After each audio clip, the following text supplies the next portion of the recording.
Thank you పరిపత్రి గారు and Vijayabhaskar గారు, PMC అంత అద్భుతమైన వీడియో చేశారు, మాకు కూడా తెలీదు. So thank you very much.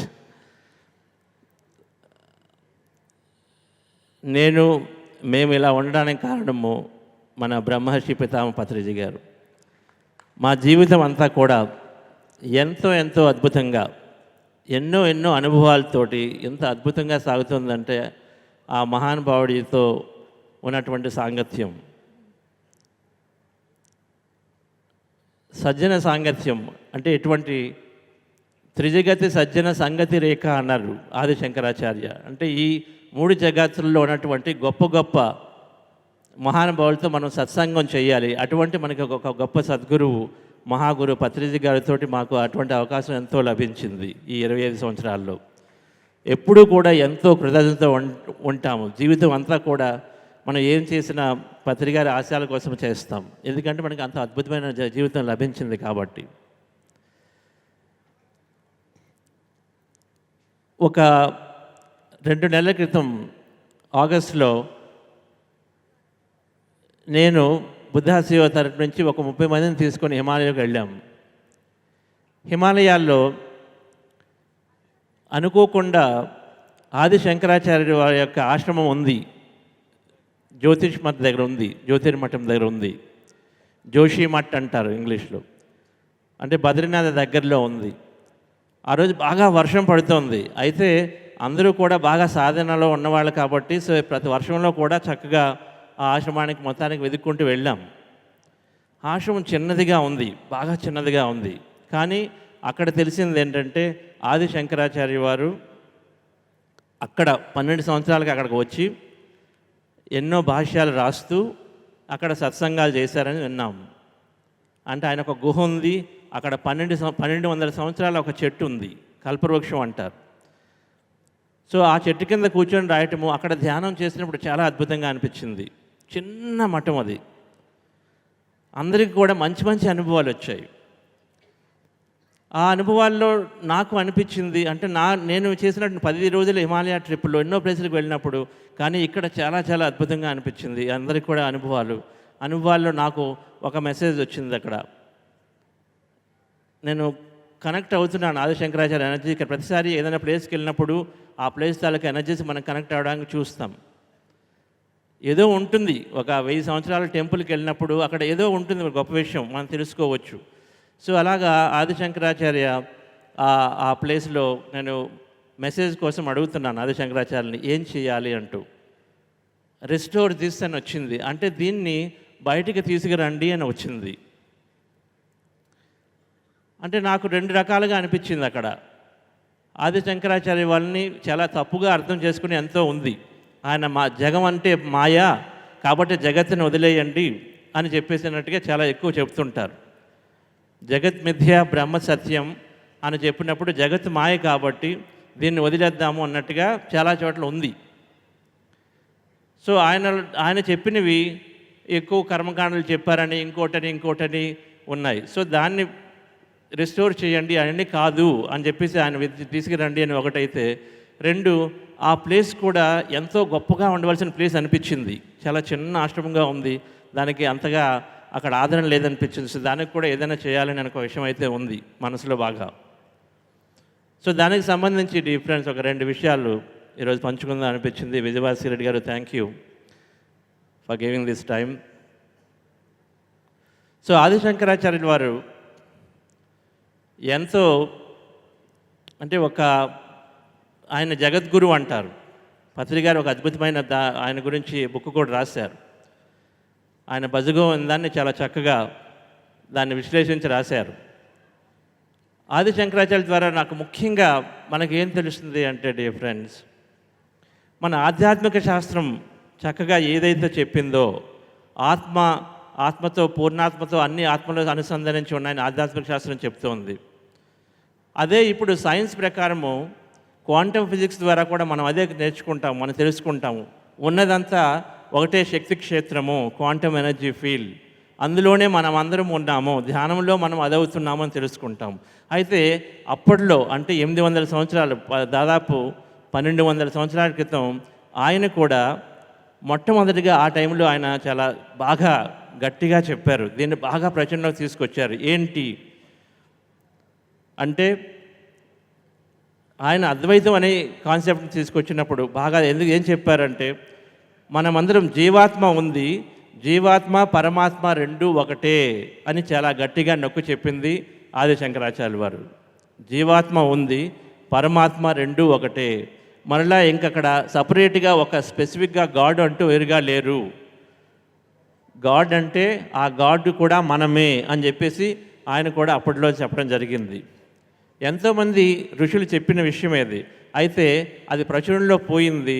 కానీ ఆయన వచ్చినప్పటికీ ఎన్నో రకాలుగా సొసైటీలో ఒకరంటే దేవుడంటే ఊపిరని, దేవుడే లేడని, దేవుడంటే శూన్యమని ఎన్నో రకాలుగా ఉన్న టైంలో ఆయన వచ్చి దాన్నంతా క్లారిఫై చేయడం కోసం చెప్పేసి ఒక రూపం తీసుకున్నారని చెప్తారు. సో ఆది శంకరాచార్య చెప్పింది ఏంటంటే అద్వైతంలో ఆత్మ, జీవాత్మ పరమాత్మ ఒకటే, మనమందరము ఒకటిగా ఉన్నాము.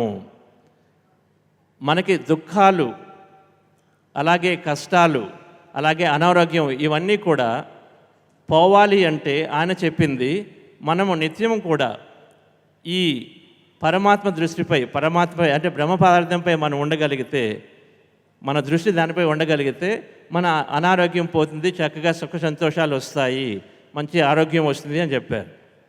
అయితే అప్పట్లో ఎంతోమంది ఎన్నో రకాలుగా చెప్పినప్పుడు ఏంటి, అందులో ముఖ్యంగా గృహస్థాశ్రమం గురించి వస్తూ అక్కడ చాలామంది ఏంటంటే, ఇప్పుడు కూడా ఉంది అది, ఇప్పుడు నేను చాలా కష్టపడుతూ నీతిగా ఉంటూ నేను చక్కగా డబ్బులు సంపాదిస్తూ ఇంకొకరికి కష్టం లేకుండా వాళ్ళకి నేను కొంత సహాయం చేస్తూ ఉంటే నాకు కూడా ఆరోగ్యంగా ఉంటున్నాను, నాకు కూడా చక్కగా శాంతి ఉంది, అటువంటిప్పుడు నేను ఎందుకు ఇంకో దేవుడిని చూడాల్సిన అవసరం ఉంది, దేవుడిని నేను ఎందుకు చూడాలి అని చెప్పేసి అది కూడా బాగా ఉండేది. ఒక గృహస్థాశ్రమంలో ఉన్నటువంటి కొంతమంది వ్యక్తులు ఆ విధంగా ఉండేవారు. అది ఒక ఆచరణలో ఉండేది అక్కడ బాగా. అంటే మనం ఒక రైటియస్ పర్సన్గా ధర్మబద్ధంగా ఉంటూ, బాగా క్రమశిక్షణతో ఉంటూ, డిసిప్లిన్తో ఉంటూ అన్నీ చక్కగా చేసుకుంటే, డబ్బులు సంపాదించుకొని 10 మందికి ఉపయోగపడే పనులు చేస్తూ ఉన్నప్పుడు ఇంకా నేను వేరే దేవుని గురించి చూడాల్సిన అవసరం ఉందా అని చెప్పేసి కూడా ఉండేది బాగా. సో ఆది శంకరాచార్య వాళ్ళు ఏం చేసుకున్నారంటే, ఆయన యాక్చువల్గా 32 సంవత్సరాలకే దేహం కాలించారు. 16 సంవత్సరాల నుంచి 16 సంవత్సరాలకి ఆయన యొక్క దాని బయోగ్రఫీ చదువుతుంటే మనకి పత్రిక గారు చేసినటువంటి ఎన్ని విషయాలు అద్భుతంగా తెలుస్తాయి. ఆయన 16 సంవత్సరాల్లో అప్పట్లో ఏమీ లేనప్పుడు దేశం మొత్తం కూడా ఆయనకి ఎప్పుడైతే ఈ విషయం తెలుస్తుందో, అద్వైతం అనే విషయం తెలుస్తుందో, దేశం మొత్తం కూడా కనీసం 3 సార్లు కాలినడకన, తూర్పు నుంచి పడమరకి, ఉత్తరం నుంచి దక్షిణకి కూడా కాలినడకన 3 సార్లు చుట్టూ వచ్చారు. అదే 16 సంవత్సరాల్లో, చాలా తక్కువ టైంలో అప్పట్లో చేయటువంటి గొప్ప విషయం. ఎందుకంటే దాదాపు 3000 కిలోమీటర్లు ఉంది ఇండియా పైనుంచి కిందకి, ఈస్ట్ నుంచి వెస్ట్గా 2000 కిలోమీటర్లు. ఆయన ఒకసారి చిన్నప్పుడు వాళ్ళ మదర్కి చెప్తారట, నేను సన్యాసం తీసుకుంటా అంటే మదర్ వద్దంటుంది. లేదు నాకు నా జీవితం ధ్యేయమే అది కాదు, నేను సన్యాసం తీసుకుంటానంటే అప్పుడు ఆమెకు ఒక వాదన ఇస్తారు, ప్రామిస్ చేస్తారు, నీకు ఎప్పుడైనా ఏమాత్రం కష్టం ఉన్నా నాకు తలుచుకుంటే నేను వస్తాను నీ దగ్గరికి అని చెప్పేస్తే ఓకే సార్ మదర్ వెళ్ళమని చెప్తుంది. ఆయన ఎక్కడుంటారు, బద్రీనాథ్ దగ్గర ఉంటారు. బద్రీనాథ్ ఉన్నప్పుడు ఆయనకు ఒకసారి ధ్యానంలో మెసేజ్ వస్తుంది, మదర్కి సరిగ్గా లేదు అని చెప్పేసి. లేకపోతే కేవలం మదర్ని కలవటం కోసం అని చెప్పేసి బద్రీనాథ్ నుంచి పూర్తిగా కాలినడకన వచ్చి ఆ మదర్తో చివరి రోజుల్లో గడిపి మళ్ళీ ఆయన దీనికోసం వెళ్తారు. అంటే అంత మాట మీద అంత అద్భుతంగా ఉన్నటువంటి వ్యక్తి. ఎక్కడ బద్రీనాథ్ అప్పట్లో కాలినడకలో కేవలం మదర్తో ఉండడం కోసం అంటే ఎంత విలువైన చూడండి. ఒక తల్లి గురించి అని చెప్పేసి అంత చక్కగా అంత దూరం నుంచి వస్తారు. ఆయన జీవితాన్ని పక్కన అడ్డు వస్తారని అనుకోలేదు, అంతగా వచ్చి గుర్తుపెట్టుకొని ఆవిడతో ఉండి తర్వాత మళ్ళీ ఆయన వెళ్ళి దేశం చుట్టూ తిరుగుతూ ఈ ధర్మాన్ని ప్రచారం చేస్తారు. ఇక్కడ ఈ ధర్మాన్ని ప్రచారం ఆయన ముఖ్యంగా ఎలా చేశారంటే, ఆయన పూర్తిగా చర్చల ద్వారా, డిబేట్స్ అంటారు, చర్చల ద్వారా. ఎందుకంటే ఎంతోమంది విద్వాంసులు, పండితులు, తర్కవేత్తలు అందరూ కూడా చర్చలే. ఎందుకంటే వాళ్ళ పద్ధతే కరెక్ట్ అన్నప్పుడు మనం వాళ్ళ దగ్గరికి వెళ్ళలేము, వాళ్ళు మారరు. మన ధ్యానం కానీ లేకపోతే ఈ భగవంతుడి గురించి ఆలోచించమంటే ఆలోచించరు. సో చర్చల ద్వారా ఆయన పూర్తిగా చర్చలోకి దిగి, డిబేట్లోకి దిగి వాళ్ళని పూర్తిగా ఎప్పుడూ కూడా మార్చేవారు. ఎందుకంటే ఆయన గొప్ప జ్ఞాని.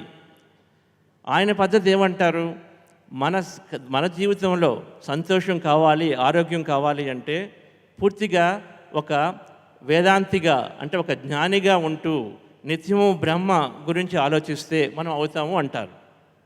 సో ఆ పద్ధతికి నచ్చని వాళ్ళు ఎంతోమంది ఉన్నప్పుడు వాళ్ళతో చర్చలోకి దిగేవారు.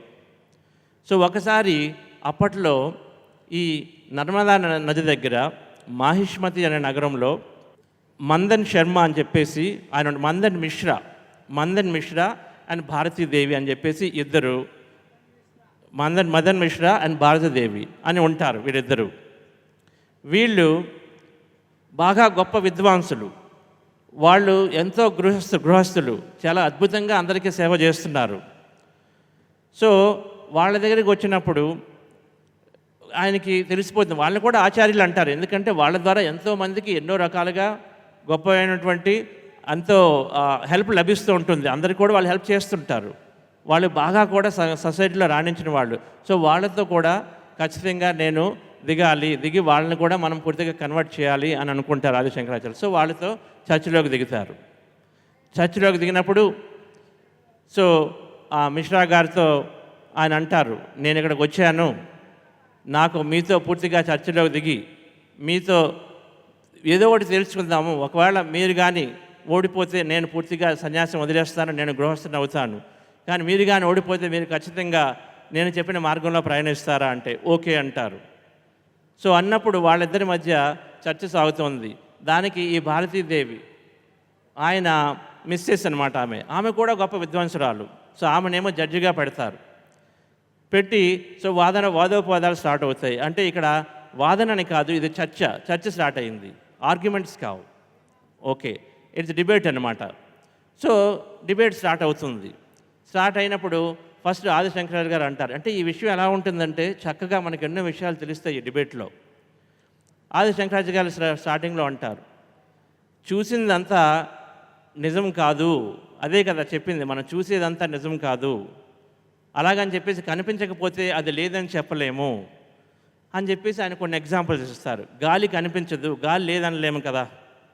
అలాగే ఇప్పుడు మరీచకవత్ అని ఉంది, అంటే ఈ ఎడారిలో ఒయాసిస్లు మనకి ఉన్నాయి, కాకపోతే మనకి చాలా చోట్ల నీరు ఉందనుకుంటే కానీ నీరు ఉండదు, అక్కడ మిథ్య ఉంటుంది. అది అక్కడ మిథ్య చూసి మనం నిజంగా అనుకుంటాము, కానీ అది కాదు. అలాగని కనిపించింది గాలి కనిపించదు, కానీ గాలి లేదని చెప్పలేము అని మొదట్లో స్టార్ట్ చేస్తారు వాదన. దానికి ఈయన మిశ్రా గారు మళ్ళీ తిరిగి చెప్తారు, అలా కాదు, నేను లాజిక్ ద్వారా తెలుసుకోగలను, ఎప్పుడైతే తుఫాన్ వచ్చిందో గాలి ఉందని తెలుస్తుంది, అలాగే ఎప్పుడైతే పొగ వచ్చిందంటే అగ్ని ఉందని తెలుస్తుంది, చూడాల్సిన అవసరం లేదు అంటారు.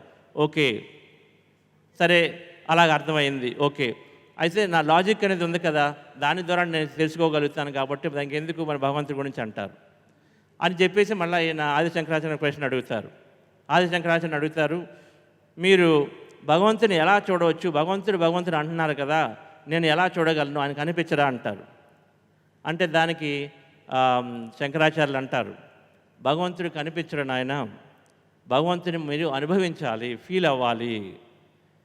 మీరు ఎన్నోసార్లు ఎన్నో విషయాల్లో అదృష్టమని లేకపోతే ఇంకోటి అంటున్నారు కదా, ఎక్కడో నాకు తెలియని ఒక అదృశ్య హస్తం వచ్చింది, నాకు తెలియని హెల్ప్ వచ్చింది అంటున్నారు కదా, అవన్నీ కూడా మీరు గమనిస్తే, మీ లాజిక్ని పక్కన పెట్టి మీరు గమనిస్తే, మీరు హృదయంలోకి వెళ్తే మీకు అనుభవం వస్తుంది, మీరు అనుభవించగలుగుతారు, భగవంతుని తెలుసుకుంటే మీరు హృదయంలోకి వెళ్ళాలి అంటారు. దానికి ఆ మిశ్రా గారికి అంతగా నచ్చదు. అనుకుంటారు, మీరు ఏదో కనిపించలేదు కాబట్టి దానికి ఏదో ఒక పాయింట్ పెడుతున్నారు, కేవలం ఇప్పుడు చాలామంది భయాలతో ఉన్నవాళ్ళు లేకపోతే బద్ధకంతో ఉన్నవాళ్ళు మాత్రమే ఎంతసేపు నా వల్ల కాలేదు, దేవుడి వలన అయింది, అలాగే మీరు చెప్తున్న పాయింట్ ఉంది, అనుభవించాలంటున్నారు, ఏంటి హృదయంలోకి వెళ్ళడం అని చెప్పేసి నచ్చక సరే ఆ రోజుకి అలాగ వాదన అయిపోతుంది. ఇలా వాదన సాగుతూ ఉంటుంది ఎన్నో రకాలుగా.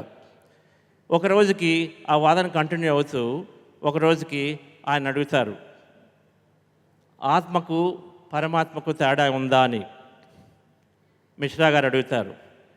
ఆ రెండింటికి ఉన్న తేడా ఏంటి అంటే ఆయన అంటారు, సరే నువ్వేదో అంటున్నావు, నేను జీవాత్మని, సరే జీవాత్మకి పరమాత్మ దేవుడు ఉంటాడు అంటున్నావు కదా, దానికి తేడా ఏంటంటే ఆయన అంటారు, సూర్యుడు ఎలాగైతే మొత్తం అంతా ప్రకాశిస్తూ అందరి మీద ఆ నీడని, ఆ కాంతిని పంపిస్తున్నాడో, నీడలో ఉన్నది కూడా ఆ సూర్యుడి తాలూకా డైరెక్ట్గా నీడ ఉంది, అలాగే కాంతి కూడా చాలామంది మీద ఉంది. అలాగే ఈ భగవంతుడు కూడా అందరిలోనూ అన్ని రకాలుగా వ్యాపించి ఉన్నాడు. ఆ భగవంతుడు అంటే చైతన్యం, అందరిలో కూడా అది వ్యాపించి ఉంది. సూర్యుడు ఎలాగైతే ప్రతి చోట ఉన్నాడు, ప్రత్యక్షంగా ఉన్నాడు, పరోక్షంగా ఉన్నాడు, అది అంతా సూర్యుడి తత్వమే. అదే భగవతత్వం అంటేను. ఆత్మకి పరమాత్మకి తేడా అంటే ఏమీ లేదు. ఆ పరమాత్మ అదే సూర్యుడి లెక్క, అదే అందరిలోనూ అన్ని ఆత్మల్లోనూ వ్యాపించి ఉంది అంటాడు. కొద్దిగా అర్థమవుతోంది. ఓహో, సో బాగానే ఉంది.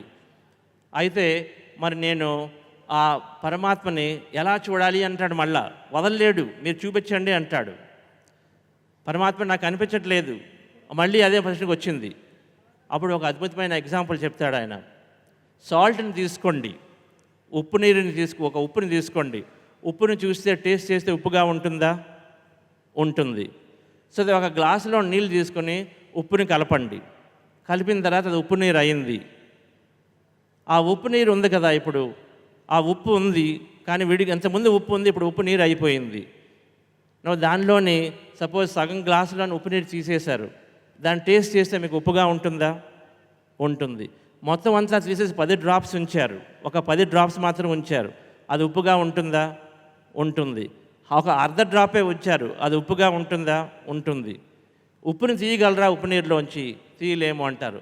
అదే నాయన భగవంతుడు అంటే ఇదే మళ్ళీ మొత్తం అంతా కూడా వ్యాపించి ఉంటాడు. ఒకసారి మనలో ఉన్న తర్వాత మనం దాన్ని తీయలేము. మనలో ఆ చైతన్యం ప్రతి చోట ఉంది, ప్రతి బిందువులో ఉంది, మొత్తంలో ఉంది అని చెప్తాడు.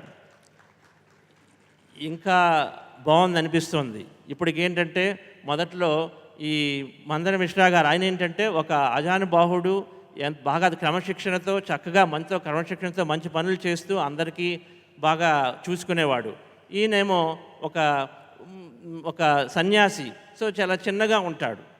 ఓకే, కానీ మొదట్లో చాలా టీవీగా ఉన్న ఆయన మెల్లమెల్లగా ఈ ఆది శంకరాచార్యుల కనుజూపుకి, ఆయన చెప్పిన మాటలకి మెల్లమెల్లగా మారుతూ ఉండి ఇంకా చివరిలో అడుగుతాడు, అయితే బాగుంది శంకర, మీరు చెప్పింది బాగుంది, ఈ విషయం అంతా కూడా వ్యాపించింది, ఉప్పులాగా కలిసిపోతే ఇంకా తీయలేము, సరే మరి నేను ఎలాగా ఈ ఈ ఈ దేవుని దగ్గరికి అంటే చైతన్యానికి వెళ్ళాలంటే ఏం చేయాలి అంటాడు.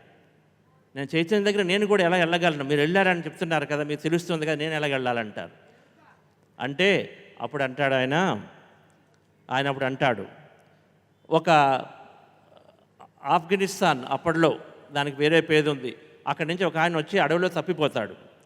అడవిలో తప్పిపోయి ఎదుగుతుంటాడు, నేను నా ఊరికి వెళ్ళాలి, నా రాజ్యంకి వెళ్ళాలి, ఎవరైనా చెప్తారా అని చెప్పి తిరుగుతూ ఉంటే అక్కడికి ఆ ఆఫ్ఘనిస్తాన్ నుంచి వచ్చినటువంటి ఒక వ్యక్తి చూపించి, బాబు నువ్వు ఇటుపక్క వెళ్ళు, అప్పుడు నీకు ఆఫ్ఘనిస్తాన్ వస్తుంది అని చెప్తాడు. అలా ఆ స్టోరీ చెప్పి అంటాడు, ఎవరైతే ఆ దేవుడి దగ్గరికి వెళ్ళారో, ఎవరైతే అది చైతన్యాన్ని తెలుసుకున్నారో, నీకు అటువంటి వాళ్ళు కావాలి. మీరు ఎప్పుడైతే మీరు రెడీగా ఉంటే అప్పుడు మీ దగ్గరికి అటువంటి వ్యక్తులు మీ దగ్గరికి వస్తారు, అదే గురువు మీ దగ్గరికి వస్తారు అని చెప్తాడు. అంటే ఆ చైతన్యాన్ని చూసిన వ్యక్తి మీకు కావాలి, అప్పుడు మీరు కూడా ఆ చైతన్యం దగ్గరికి వెళ్ళగలుగుతారు. ఎలాగైతే మనం ఊరు వెళ్ళడానికి అడుగుతాం డైరెక్షను, వాళ్ళు చెప్తారు, మనం వెళ్తాం. ఏ విధంగా దానికి కావాలి అంటే మనకు ఒక పత్రికారు కావాలి. అటువంటి వ్యక్తి ఎవరైతే ఉన్నారో మీకు వస్తారు. మీరు ఎప్పుడు రెడీ అయితే, శిష్యుడు రెడీ అయితే గురువు వస్తారు అని అప్పుడు చెప్తారు ఆదిశంకరాచార్యులు. ఓకే, బాగుంది, ఇదంతా బాగుంది. అయితే మరి నేను గృహస్థాశ్రమం కదా, మరి మీరు చెప్పినట్టుగా ఇంకా గృహస్థాశ్రమం నుంచి ఉన్నదంతా అదే, మనకి సంతోషము ఆరోగ్యం కావాలి అంటే బ్రహ్మనామం చేస్తూ అందులో ఉండేటైతే మరి గృహస్థాశ్రమం ఎందుకు ఇంకా పూర్తిగా వదిలేస్తే నేను కూడా సన్యాసం తీసుకోవాలంటాడు. కాదు, అది కాదు. మన మనస్సు పూర్తిగా ఎప్పుడు మారుతుంది అంటే ఈ గృహస్థాశ్రమం కర్మయోగిగా ఖచ్చితంగా ఉండాలి. కర్మయోగిగా ఎన్నో రకాల కర్మలు చేస్తూ ఎన్నో రకాలుగా మన హృదయం పూర్తిగా మారాలి. దానికి గృహస్థాశ్రమం చాలా చాలా ఇంపార్టెంట్. సో గృహస్థాశ్రమం ఖచ్చితంగా చేసి తీరాల్సిందే, దాన్ని వదిలిపెట్టడానికి లేదు. సో మీరు కూడా అద్భుతంగా మీ పని చేస్తూ ఇప్పుడు ఆల్మోస్ట్ ఇంకా మీరు రెడీ అయ్యారు కాబట్టి మిశ్రాజీ మీరు రెడీ అయితే చెప్పండి అని ఆయన కళ్ళలోకి చూస్తాడు. అప్పుడు పూర్తిగా అర్థమైపోతుంది, ఓకే నేను ఉన్నత పద్ధతి కూడా కరెక్టే, గృహశాస్త్రం కూడా చాలా ఇంపార్టెంట్. దాని ద్వారానే మనం మారుతాం, దాని ద్వారానే మన మనసు పూర్తిగా మారి మనం రెడీ అవుతాం. అంటే ఎన్నో కర్మలు మంచి పనులు చేస్తాం. ఆ పనులను చేస్తున్నప్పుడే ఆటోమేటిక్గా మనము మారుతాము. మారినప్పుడు ఖచ్చితంగా మన లాజిక్ ఏదైతే ఉందో దాన్ని పక్కన పెట్టి మనం అద్భుతంగా మన బ్రహ్మ పదార్థానికి, చైతన్యానికి, మన పరమాత్మలోకి మనము ఒకటవగలుగుతామని తెలుస్తుంది. ఆ క్షణంతో దెన్ ఈ మిశ్రా గారు పూర్తిగా సరెండర్ అయిపోయి చక్కగా ఆచార్య శంకర, ఇప్పుడు ఎన్నో విషయాలు తెలిసాయి, ఇక నేను పూర్తిగా మీకు సరెండర్ అయ్యాను, మీరు ఏది చెప్తే అది అని చెప్పేసి ఆ రోజు నుంచి ఆయన గృహశాస్త్రం చేస్తూ ఆది శంకరాచార్యుల గారికి ఆయన పూర్తిగా ఆయన గురువుగా స్వీకరిస్తారు. అప్పుడు ఆది శంకరాచార్య అంటారు, అంటే ఏంటంటే ఇక్కడ సత్సంగం అనేది చాలా ఇంపార్టెంట్. ఆయన అక్కడ చెప్తారు, ఆ సత్సంగం అనేటువంటిది ఎంతో ఇంపార్టెంటు, సజ్జన సాంగత్యం మోస్ట్ ఇంపార్టెంట్. పిఎస్ఎస్ మూమెంట్లో పత్రిక గారు మొదటి నుంచి చెప్పింది. ఈరోజు కూడా ఇప్పుడు ఎవరైతే బాగా మనకి సబ్జెక్ట్ తెలిసింది ఎలా వచ్చింది అని ఒకసారి మీరు చూసుకుంటే జూమ్ క్లాసుల ద్వారా కాదు డియర్ ఫ్రెండ్స్, సత్సంగం బాగా చేయాలి, కలవాలి, ఫిజికల్గా భౌతికంగా కలవచ్చు. జూమ్ ద్వారా ఎంత నేర్చుకుంటాము, ఆన్లైన్లో నేర్చుకుంటాం, కానీ ఎప్పుడు కూడా ఒక గ్రూప్ని చూసుకోవాలి. ఆ గ్రూప్తో నిత్యం మనం ఇలా చర్చలు చేస్తే ఎంతైనా మనం నేర్చుకుంటాము. ఎటువంటి ఈ ఈ లోవర్ పాత్రలోకి వెళ్ళిపోము, అంటే మన లిమిటేషన్స్లోకి వెళ్ళిపోము. ఎప్పుడు కూడా సత్సంగం కావాలి అని చెప్పి ఒక ముఖ్యమైన విషయం చెప్తూ, ఇంకా మరీ ముఖ్యంగా మనకి ఆది శంకరాచార్య చెప్పినటువంటి ఫైనల్ శ్లోకం ఏంటంటే, ఆయన ఇదే మన ధ్యాన మార్గం చెప్పారు. ఆయన శ్లోకంలో ధ్యానము, అలాగే నిత్య వివేక విచారము, అంటే జ్ఞానం గురించి పూర్తిగా చేసుకోవాలని చెప్పారు. ప్రాణాయామం, ప్రత్యాహారం, నిత్య వివేక విచారం, జాప్య సమేత సహవిధానం, కురు అవధానం, మహదవధానం అన్నారు. అంటే అది పర్ఫెక్ట్గా మన పిఎస్ఎం ఇదే అనమాట. మనకి రెండు, ప్రాణాయామం, ప్రత్యాహారము, అంటే మనకి పతంజలి చెప్పినట్టు విషయము చక్కగా ఏంటి, మన సుఖమయ ప్రాణాయామంతో ప్రత్యాహారం అంటే మన ఇంద్రియాలను లోపలికి పంపించాలి, అంటే ఆనాపానసతి ధ్యానం చేయాలి. ఒకటి నిత్య వివేక విచారము, అంటే నిత్యం ఏది అనిత్యం ఏది అనే దాని గురించి ఎప్పుడూ ఆలోచిస్తూ ఉండాలి. మనకు అది ఎలా వస్తుంది, మనం చేసేటువంటి ధ్యానం ద్వారా వస్తుంది. ఎన్నో పుస్తకాలు చదువుతాము, సత్సంగం చేస్తాము. ఈ రెండే చేయమన్నారు. జాప్య సమేత సహవిధానం అంటే ఎప్పుడు కూడా దాన్ని రిపీట్ చేయాలి. ఇందాక చెప్పారు కదా మాస్టరు, శ్రవణం చేయాలి, మననం చేయాలి, రిపీట్ చేస్తూ ఉండాలి. జాప్య సమేత జపంలా చేస్తూ ఉండాలి. ఏం చేయాలి, నిత్య వివేక విచారము ఎక్కువ చదువుతూ ఉండాలి. చదివిందే చదవాలి, వినిందే వినాలి, ఇంకా చేయాలి. అలాగే ధ్యానం చేయాలి. ఈ రెండు చేస్తే అదే అన్నారు కురు అవధానం, మహదవధానం, అంటే ఇదే గొప్పమైనటువంటి చదువు, అంతకన్నా గొప్పది లేదు అని చెప్పేసి. సో డియర్ ఫ్రెండ్స్, ఆది శంకరాచార్యుల వారి విషయం క్లుప్తంగా మన పిఎస్ఎస్ మూమెంట్ యొక్క పూర్తి విషయం, ఆనాపానసతి ధ్యానం చేయటము, సజ్జన సాంగత్యం చేయటము, ఎప్పుడు కూడా జ్ఞానంలో ఉండటము, ఈ మూడు విషయాలు ఒక గొప్ప మహర్షి చెప్పినటువంటి విషయం. అయితే పత్రిక దీన్ని కొద్దిగా మార్చారు.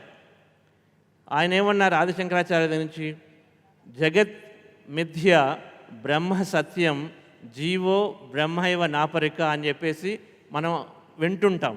అంటే జగత్ మిథ్య బ్రహ్మ సత్యం.